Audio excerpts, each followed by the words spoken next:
بسم اللہ الرحمن الرحیم۔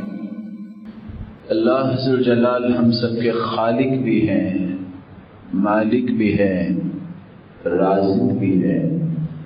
یہ اس کا فضل ہے، یہ اس کی عنایت ہے، یہ اس کی رحمت ہے۔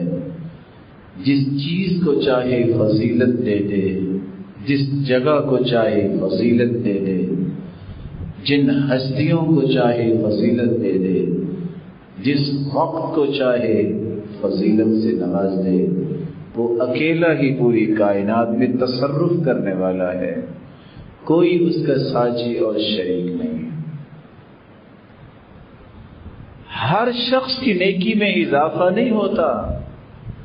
اللہ نے کچھ لوگوں کو چن لیا ہے، کچھ چنیدہ ہستیاں ہوتی ہیں، صحابہ کرام، تابعین اعظام، تبع تابعین۔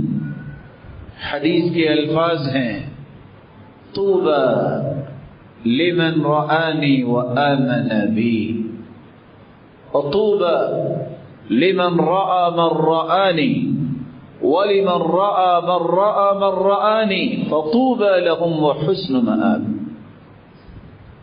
اتنی بڑی جنت اللہ نے دینی ہے تو کن لوگوں کو، جس کو صحابی کہتے ہیں، جس کو تابعی کہتے ہیں، جس کو تبع تابعی کہتے ہیں۔ یہ فضیلت کسی اور کو نصیب نہیں ہو سکتی۔ کیوں نصیب نہیں ہو سکتی؟ براء ابن عازب رضی اللہ تعالی عنہ فرماتے ہیں، لموقف احدهم الساعة مع رسول اللہ صلی اللہ علیہ وسلم خیر من الدنیا وما فیها۔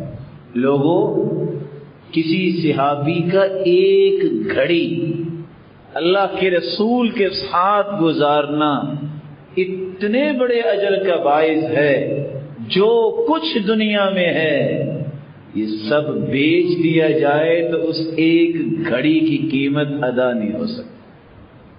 عبداللہ ابن عمر رضی اللہ تعالی عنہ اس لیے کہا کرتے تھے، والذی نفسی بیدی لمقام احدهم ساعة مع رسول اللہ صلی اللہ علیہ وسلم خیر من عمل احدکم عمرا۔ لوگوں، ایک گھڑی جو صحابہ نے اللہ کے رسول کے ساتھ گزاری ہے نا، اگر تم ساری زندگی عبادت کرتے رہو تو اس ایک گھڑی کا مقابلہ نہیں کر سکتے۔ اور سنن نبی داؤد کی روایت ہے، وَلَوْ عُمِّرَ أَحَدُكُمْ عُمَرَ نوح، کسی کو نوح علیہ السلام جتنی زندگی مل جائے، 950 سال اگر وہ عبادت میں گزار دے، یہ 950 سال کی عبادت بھی صحابہ کی ایک گھڑی کا مقابلہ نہیں کر سکتی جو انہوں نے اللہ کے رسول کے ساتھ گزاری ہے۔ آپ صلی اللہ علیہ وسلم نے کتنی خوبصورت بات کہی تھی، لوگوں لا تسبوا اصحابی، میرے صحابہ کے بارے میں زبان نہ کھولا کرو۔ لو ان احدکم انفق مثل احد ذهبا ما بلغ مد احدهم ولا نصيبا۔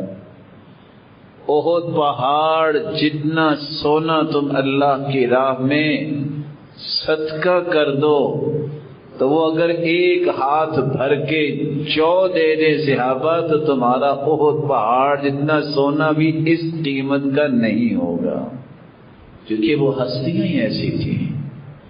آج میں اور آپ شوق کرتے ہیں کہ جنت جائیں گے اور جنت کے لیے نیکیاں کرتے ہیں، وہ تو وہ تھے، ان الجنہ لتشتاق الى علی وعمار وسلمان، جنت شوق کرتی ہے کب میرے پاس علی آئے گا، کب سلمان آئے گا، کب عمار آئے گا رضی اللہ تعالی عنہ۔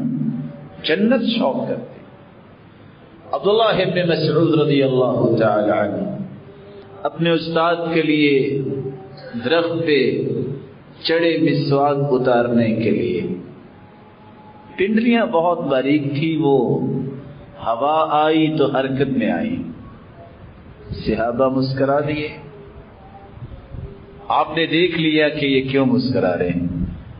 اللہ کے رسول فرمانے لگے او من دقت ساقی، صحابی کی باریک پنڈلیوں کو دیکھ کے مسکرا رہے ہو؟ والذی نفسی بیدی انہما اثقل فی المیزان من جبل احد. قیامت کا دن ہوگا جب ان پنڈلیوں کا وزن ہوگا تو یہ دونوں پنڈلیاں احد پہاڑ سے بھی وزنی ثابت ہوں گی.